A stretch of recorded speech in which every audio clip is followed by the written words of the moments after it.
오늘 말씀 본문을 다루기 전에 하나의 그림을 먼저 보여드리겠습니다. 이 그림이 말하는 의미가 무엇인지를 한번 맞춰보시기 바랍니다. 네, 그림 7자입니다. 7자. 어떤 걸 말하고 있을까요?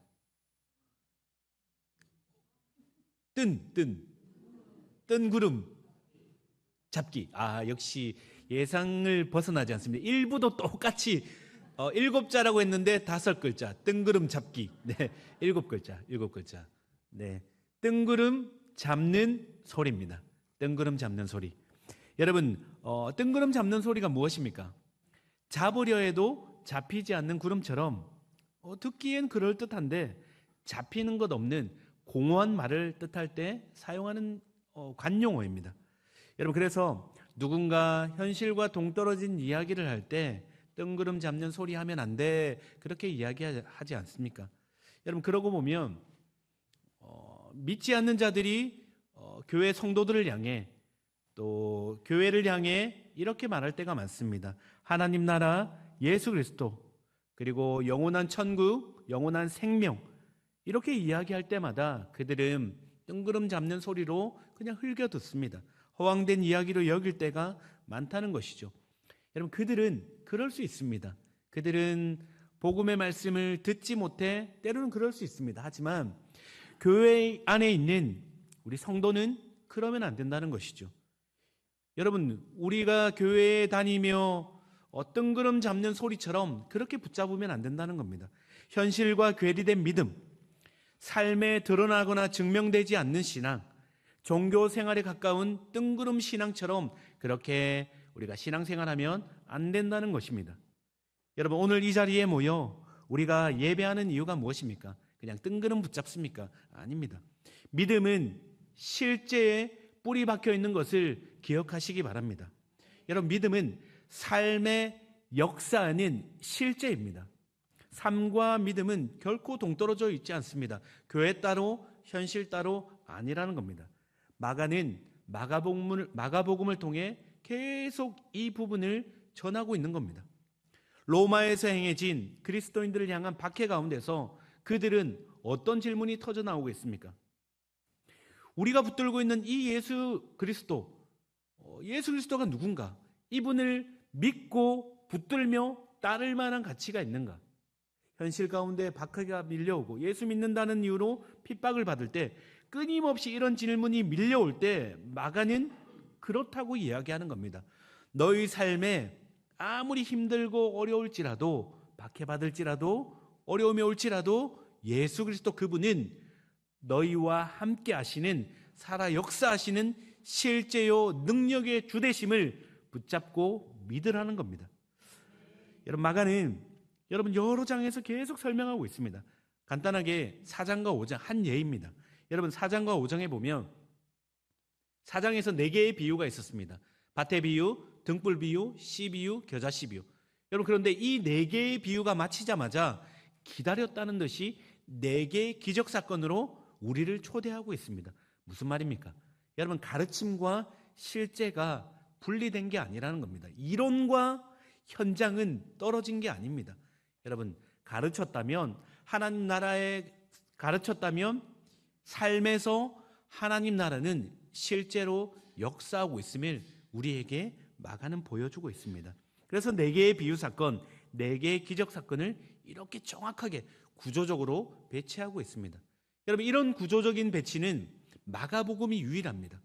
여러분, 드러내고 싶은 이야기가 있다는 겁니다. 여러분, 4개의 비유를 통해 계속적으로 알려주고 있습니다. 삶 가운데 실제하는 하나님 나라를 경험하라고, 삶 가운데 실제하는 예수 그리스도를 붙잡으라고, 보라고 이야기하는 것입니다. 여러분, 다시 말씀드립니다. 믿음은 추상적인 뜬구름을 잡는 게 아닙니다. 교회 따로 현실 따로가 아닙니다. 우리의 현실과 신앙은 절대 분리될 수 없습니다. 살아 역사하시는 우리 주님, 그 실제임을 믿으시길 바랍니다. 자, 오늘 본문의 배경은 35절에 이렇게 시작하고 있습니다. 그날 저물 때에 제자들에게 이르시되 우리가 저편으로 건너가자 하니. 그날입니다. 그날이 언제입니까? 하나님 나라 복음을 잘 전하고 난 후에, 비유를 통해 말씀하고 가르치신 후에 날이 저물었습니다. 날이 저물자 예수님께서 쉬지 않으시고 우리가 건너편으로 가자 이렇게 말씀하십니다. 건너편이 어디입니까? 여러분, 건너편은 지도에 보시면 가버나움에서 약간 대각선으로 거라사 지방입니다. 이방인들이 있는 곳입니다. 그곳으로 이제 만나야 될 영혼이 있다는 겁니다. 그곳에 가자는 겁니다. 갈릴리 바다에 거라사 지형으로 가려면 배를 타고 가야 합니다. 여러분 알다시피 제자들 중에는 어부 출신이 많습니다. 그들에게 홈구장은 이 갈릴리 바다입니다. 거라사까지는 약 10km, 시속 6km 간다 해도 약 2시간, 1시간 반 이내면 도착하는 거리입니다. 노를 힘차게 저어 이제 갈릴리 바다를 가로지르며 거라사 지방으로 가고 있습니다. 제자들 안에 기대감이 있습니다. 야, 우리 예수님과 함께하니 또 어떤 일이 있을까? 이전에 행했던 일들, 기적이 나타나겠지. 수많은 병자를 치유하고 귀신을 쫓아내고 가르침을 들으면서 기대가 되는 겁니다. 그런데 여러분, 이 제자들 타고 있는 이 배에 얼마 못 가 예상치 못한 일이 발생합니다. 어떤 일입니까? 큰 광풍이 몰아치기 시작한 겁니다. 그냥 광풍이 아니라 돌풍처럼 폭풍이 몰아치는 것 같은 그런 광풍이 불기 시작한 겁니다. 37절을 한번 보십시오. 큰 광풍이 일어나며 물결이 배에 부딪혀 들어와 배에 가득하게 되었더라. 여러분, 제자들이 타고 있는 배는 유람선이 아닙니다. 길이 약 8m, 폭 2m, 높이 1.2m, 약 한 15명 정도 탈 수 있는 배입니다. 당시 배 모형을 준비했습니다. 여러분, 대략 저 모양일 겁니다. 저 배에 예수님과 12명의 제자들이 함께 타고 있습니다. 아마 노련한 어부들이 아마 키를 잡았을 겁니다. 이제 노를 저으면서 가는 가운데 광풍이 불고 파도가 칠렁이니 여러분, 그렇게 높지 않은 이 배 옆면에 계속 물이 밀고 들어오는 겁니다. 물이 밀고 들어오니 어떤 일이 벌어지겠습니까? 여러분, 상상이 조금 필요합니다. 지금 광풍이 불고 있고 물은 계속 밀려 들어오고 배는 침몰하기 일보 직전이고 제자들 안에 난리가 난 겁니다. 비명소리가 들리고 빨리 물을 퍼야지 그러면서 물을 퍼내고 있고 누군가는 키를 잡고 어떻게든 이곳을 빠져나가기 위해, 근데 쉽사리 되지 않습니다. 광풍이 몰아치니 그렇게 익숙한 이 바다가 낯선 곳이 되는 겁니다. 그렇게 쉽게 건넜던 이 자리가 쉽게 건널 수 없는 제자를 빙빙빙빙 맴돌고 있는 겁니다. 제자들 앞에 놓인 위기입니다. 여러분, 예상치 못한 인생의 위기를 제자들이 맞고 있는 것이죠. 오늘 나누고 있는 이 본문의 내용은 여러분, 우리의 인생과 너무나 닮아 있습니다. 그래서 우리에게 드러내서 보여주고 있는 것입니다. 여러분, 인생이란 배 위에 예수님이 함께 하십니다. 그리고 항해하고 있습니다. 일상이 평온하고 잔잔하면 얼마나 좋겠습니까? 평온하게 그냥 잘 가면 좋겠는데 예기치 않은 광풍이 불 때가 있습니다. 폭풍이 밀려올 때가 있다는 거죠. 우리의 인생 배를 이리저리 흔듭니다. 세상이 요동치는 것처럼 우리의 배도 요동치기 시작합니다. 내 힘으로 어찌할 수 없는 위기 가운데 놓여 있다는 겁니다. 그때가 있습니다. 여러분, 이미 이 자리에 계신 분 중에 그때를 경험하고 있는 분도 아마 계실 줄 압니다. 광풍이 찾아온 것이죠. 제자들 한번 보십시오. 어부 출신 제자들은 폭풍과 사투를 벌입니다. 노련하게 폭풍과 사투를 벌이며 자신의 경험, 지식, 온 힘을 다해 사투를 벌이지만 역부족입니다. 광풍에 밀려 배는 침몰하기 일보 직전입니다. 절망적 순간에 그때서야 비로소 한 분이 생각납니다. 그분이 누굽니까? 예수 그리스도입니다. 이전에는 보이지 않았습니다. 여러분, 우리가 굉장히 위급한 순간, 어려움이 찾아오면 아무리 신앙이 좋은 사람이라도 여러분, 예수님이 잘 보이지 않습니다. 살아계신 하나님이 잘 보이지 않습니다. 그 순간에 광풍에 함몰될 때가 너무나 많다는 것이죠. 그렇게 밀리는 가운데 그제서야 시선을 들어 예수님을 바라보기 시작합니다. 잊고 있던 예수님, 제자들이 바라보고 있습니다. 우리 예수님 무엇하고 계십니까? 여러분, 38절입니다. 우리 38절 우리 같이 한 목소리로 한 번 더 읽어보겠습니다. 예수께서는 고물에서 베개를 베고 주무시더니 제자들이 깨우며 이르되 선생님이여 우리가 죽게 된 것을 돌보지 아니하시나이까 하니. 여러분, 지금 풍랑이 일고 폭풍이 붑니다. 제자들이 막 소리를 지릅니다. 살려주세요. 소리를 지르는데 우리 예수님 무엇하고 계십니까? 고물에서, 여러분 고물은 배후미입니다. 배후미. 배후미에서 베개를 비고 고나게 깊은 잠에 빠져들고 계십니다. 여러분 어떻게 이러실 수 있습니까? 우리 예수님 제자들이 지금 어떤 상황에 놓여 있는지 모르시고 계십니까? 여러분 그렇지 않습니다. 고나게 잠에 빠져들고 계시지만 이미 예수님은 어떤 상황이 벌어질지, 제자들에게 어떤 일이 생길지 우리 주님 알고 계십니다. 앞서 말씀드린 대로 이 지금 풍랑이 있는 현장은 어떤 현장입니까? 제자들의 믿음의 훈련장입니다. 여러분 제자들은 자신들이 죽게 생겼으니 아무 일 없다는 듯이 고온히 잠든 예수님을 바라보며 무슨 생각을 했을까요? 아니 예수님 어떻게 이럴 수 있습니까? 우리가 지금 죽게 생겼는데 예수님 어떻게 이럴 수 있습니까? 여러분 그러니 다급히 예수님을 부릅니다. 원망 섞인 말로 예수님을 부릅니다. 제자들의 외침을 한번 들어보십시오. 제자들이 예수님을 깨우며 이르되 선생님이요. 38절 선생님이요. 주도 아닙니다. 선생님이요. 우리가 죽게 된 것을 돌보지 아니하십니까? 지금 우리가 어떤 상황에 놓여 있는지 왜 모른 척 하십니까? 생사가 달려있다 보니 주님 계속 흔들어 주님 앞에 요청하고 있는 것입니다. 지금 주무실 때 아닙니다. 어떻게든 해보십시오. 이 위기 건져내야 되지 않겠습니까? 공포, 불안, 두려움에 원망이 계속 밀려 나오는 겁니다.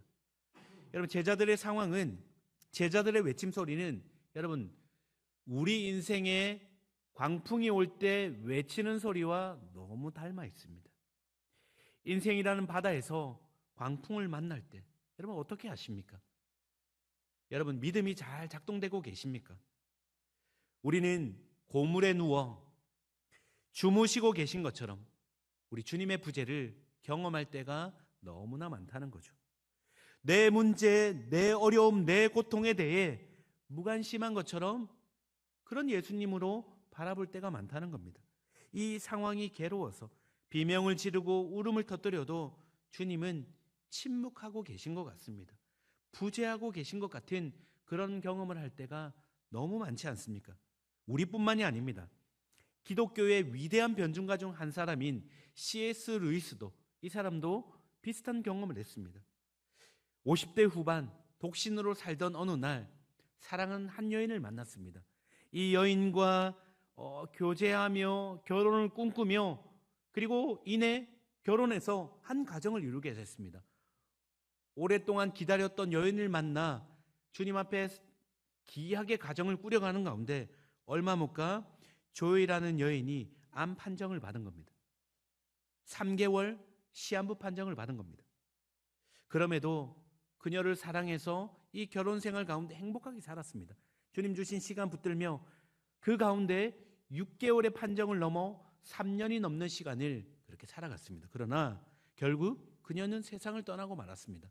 그 가운데 이 C.S. 루이스 심령 안에 깊은 고뇌가 찾아왔습니다. 아내를 잃은 아픔, 고통을 한자 한자 기록한 책이 헤아려 본 슬픔이란 책입니다. 여기에 이런 대목이 기록되어 있습니다. 하나님의 침묵에 대해 그는 이렇게 말합니다. 다른 모든 도움이 헛되고 절박하여 하나님께 다가가면 무엇을 얻는가? 면전에서 쾅하고 닫히는 문, 안에서 빗장을 지르고 또 지르는 소리, 그러고 나서는 침묵, 돌아서는 게 더 낫다.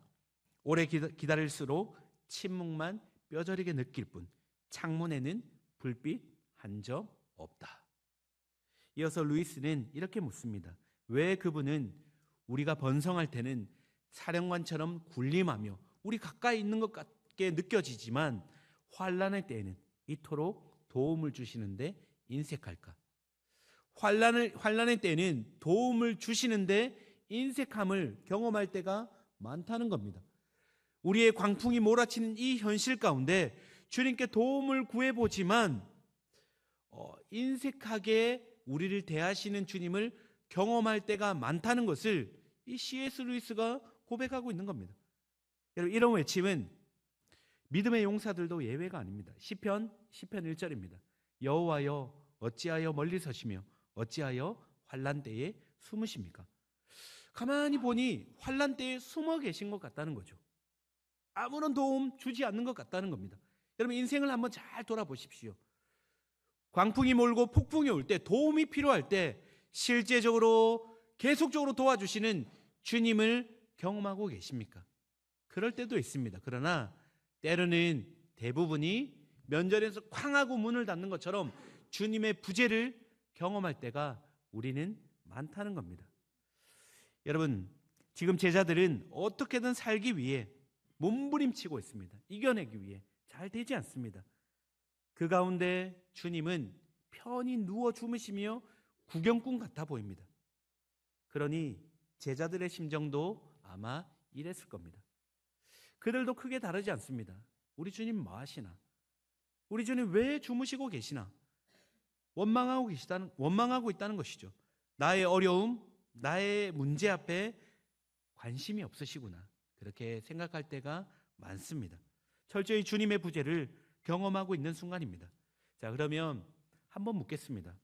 지금 이들이 느끼는 감정, 슬픔, 원망처럼 우리 주님 침묵하고 계십니까?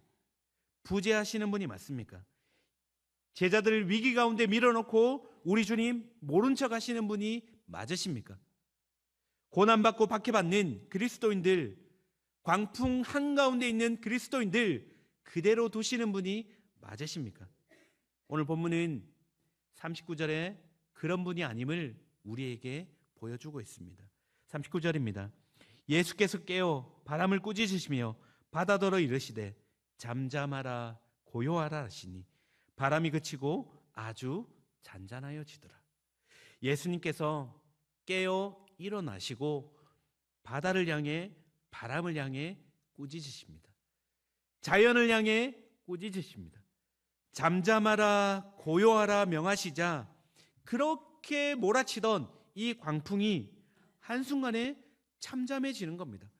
그렇게 파도가 치던 이 바다가 한순간에 잠잠해집니다. 여러분 시편 107편에도 이런 고백이 있습니다. 여호와께서 명령하신즉 광풍이 일어나 바다 물결을 일으키는도다. 광풍을 고요하게 하사 물결도 잔잔하게 하시는도다. 지금 마가는 이 상황을 통해 무엇을 드러내고 있습니까?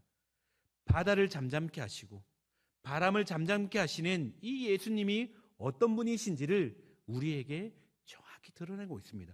그분은 온 천지 만물을 만드신 말씀만으로 폭풍을 잠잠케 하시고 바다를 고요케 하시는 하나님이신 줄 믿으시기 바랍니다. 창조주 하나님이십니다. 지금 제자들이 이 광풍 가운데서 그 예수님을 경험하고 있는 것입니다. 제자들 마음 안에 어떤 마음이 들었을까요? 심정이 어땠을까요? 41절입니다. 그들이 심히 두려워하여. 그들이 두려워하였다 말합니다. 예수님을 보면서 두려워하고 있습니다. 여러분 예수님 어떤 분입니까? 제자들은 계속 예수님과 함께 했던 사람들입니다. 그전에는 예수님을 두려워하지 않았습니다. 그런데 지금 이 장면에선 예수님을 심히 두려워하고 있습니다. 어떻게 된 일입니까? 여러분 앞서 제자들은 두려워했습니다. 그 두려움은 환경을 바라보는 두려움이었습니다. 내 인생 어려워지니 내 삶이 위기가 찾아오니 죽게 될 것 같아 찾아온 두려움이었습니다. 하지만 지금 41절에 느껴지는 두려움은 다른 두려움입니다. 안에서 밀려오는 불안, 걱정, 염려가 아니라 예수 그리스도 그분을 향한 창조주 하나님을 경험한 경외심에 의한 두려움이 계속 밀려오는 겁니다. 이전에 자신들이 만났던 그분이 아님을 깨닫기 시작한 겁니다. 이 제자들이 예수님을 점점 알아가며 이분이 우리와 다른 분이심을 인식하기 시작한 것이죠. 도대체 그 이후에 뭐라고 말합니까? 도대체 바람과 바다조차 순종하는 이분은 누구인가? 새로운 믿음의 눈이 활짝 열리기 시작한 겁니다. 그동안 예수님은 제자들과 함께하는 동안 끊임없이 당신이 누구인지를 설명했습니다. 중풍병자를 고치시고 귀신을 쫓아내시고 손 마른 자를 고치시며 기적을 행하시고 하나님 나라 비밀을 알려주셨음에도 불구하고 제자들은 예수님이 누구인지 정확히 깨닫지 못했던 겁니다. 예수님이 누구인지 알지 못했던 거죠. 그런데 이 사건을 통해 예수님이 어떤 분이신지를 명확히 드러내고 있는 겁니다. 그리고 제자들이 고백합니다. 이분이 누구이기에 바람과 바다도 순종하는가? 두려워 떨고 있는 겁니다. 여러분, 이 고백은 그냥 나온 고백이 아닙니다. 제자들의 상태를 알고 있던 예수님께서 한 질문을 던지셨습니다. 40절에 예수님의 질문이 나옵니다.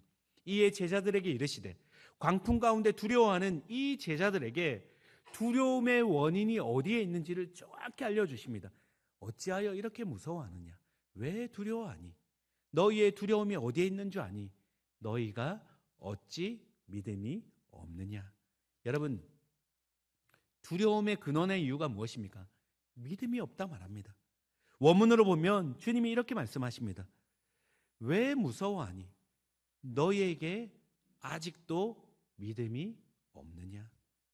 놓치지 말아야 할 단어가 아직도입니다. 예수님을 따라다니며 그분이 행하신 기적과 가르침을 듣고 보았음에도 그들의 믿음은 여전히 예수님이 어떤 분이신지를 온전히 깨닫지 못했던 겁니다.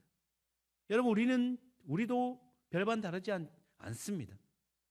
교회에 오래 다니고 예배를 오래 드려도 여러분, 우리 안에 이런 믿음 없음이 있지 않습니까? 주님이 우리에게 동일하게 책망하고 있지는 않습니까? 어찌하여 너희에게 아직도 믿음이 없느냐?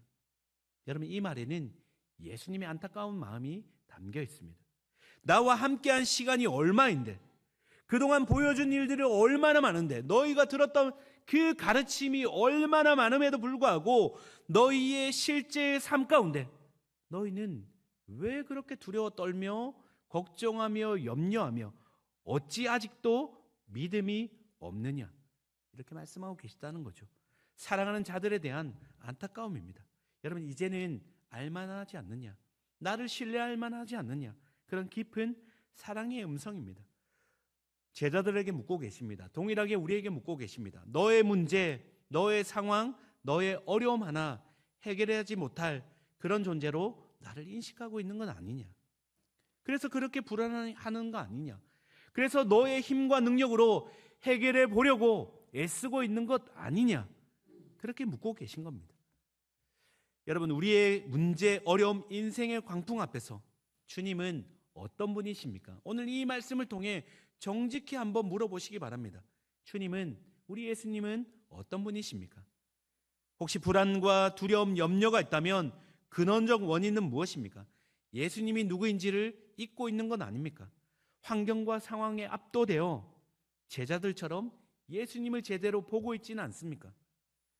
여러분, 35절 예수님이 하신 말씀이 있습니다. 35절 다시 돌아가서 한번 들어보십시오.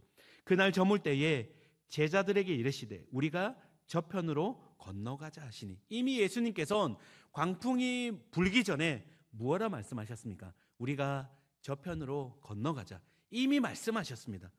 여러분, 주님이 선포하셨습니다. 제자들이 이 말씀을 들었습니다. 여러분, 주님이 말씀하시면 그대로 이루시고 성취하는 줄 믿으시기 바랍니다.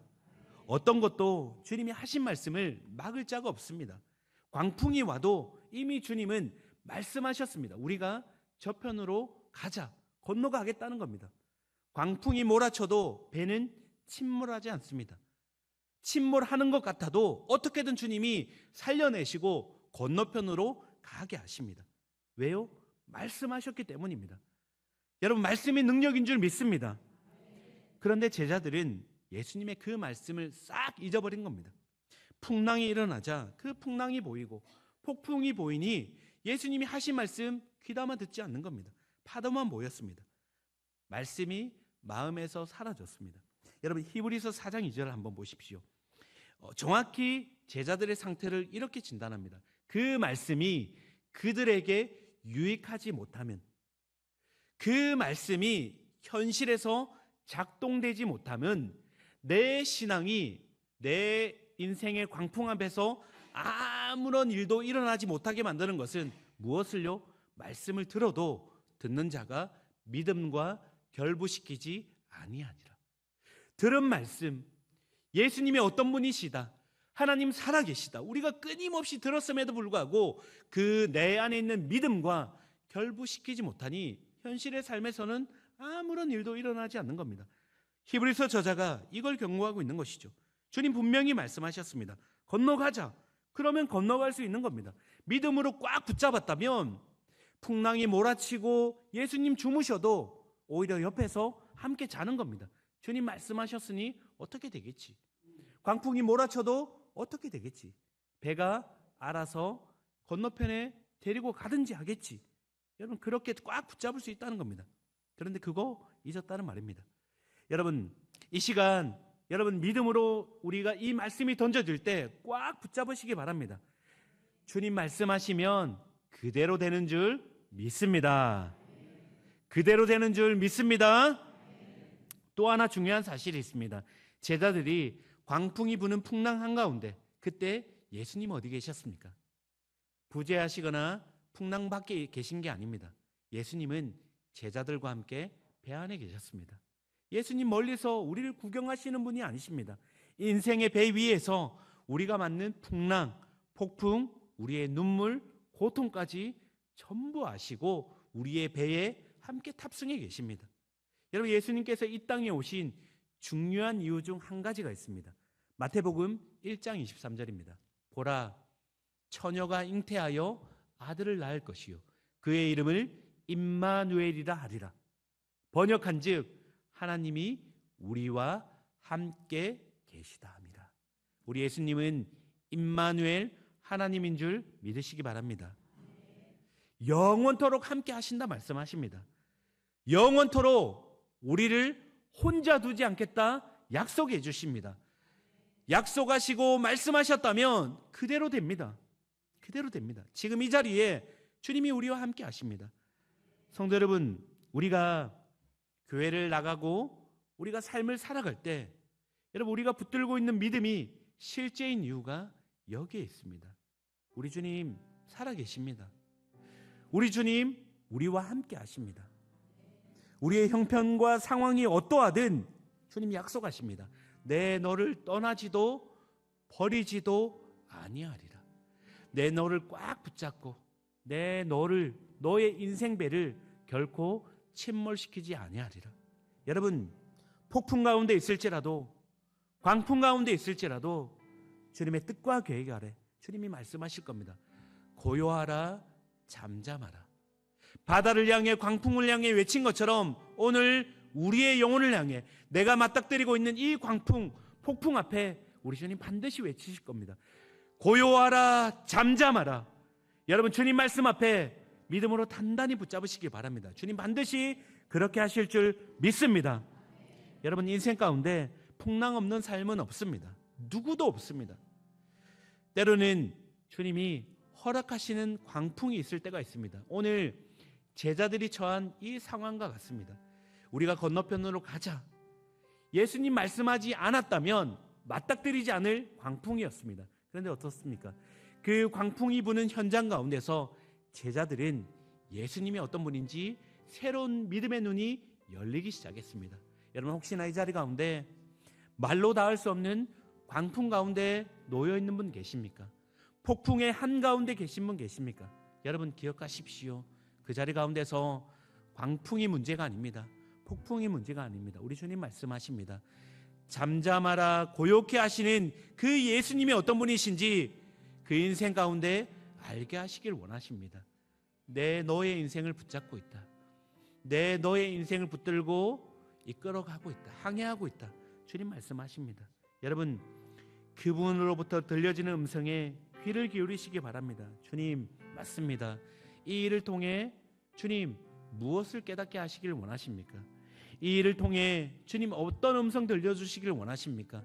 주님 내 삶에 어떤 일을 행하시길 원하십니까? 주님이 어떤 분이심을 알려주길 원하십니까? 여러분 자꾸 물어보시길 바랍니다. 주님이 말씀해 주실 겁니다. 그리고 그 가운데 광풍 가운데 두지 않으시고 건너편 그 지역 가운데로 목적지로 인도해내실 줄 믿습니다. 여러분 폭풍이 왔다면 주님 살아계심을 드러내는 순간이 될 줄 믿습니다.